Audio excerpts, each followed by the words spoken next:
The Word of the Lord. A reading from the Gospel according to Mark. Jesus and his disciples came to the other side of the sea, to the territory of the Gerasenes.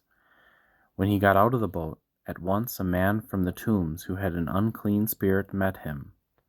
The man had been dwelling among the tombs, and no one could restrain him any longer, even with a chain. In fact, he had frequently been bound with shackles and chains, but the chains had been pulled apart by him and the shackles smashed, and no one was strong enough to subdue him.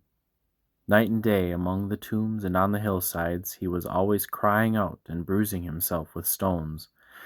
Catching the sight of Jesus from a distance, he ran up and prostrated himself before him, crying out in a loud voice, "What have you to do with me, Jesus, Son of the God Most High?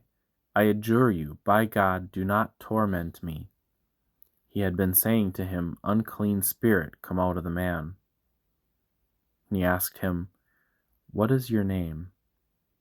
He replied, "Legion is my name. There are many of us." And he pleaded earnestly with him not to drive them away from that territory.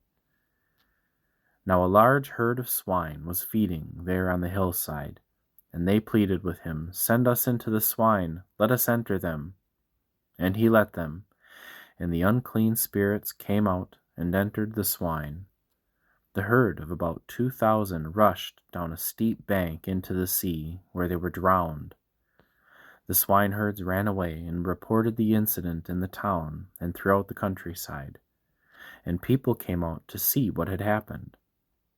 As they approached Jesus, they caught sight of the man who had been possessed by Legion, sitting there, clothed and in his right mind. And they were seized with fear.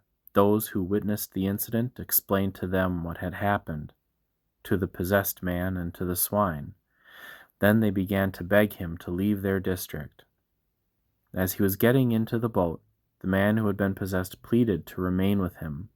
But Jesus would not permit him, but told him instead, "Go home to your family and announce to them all that the Lord, in his pity, has done for you."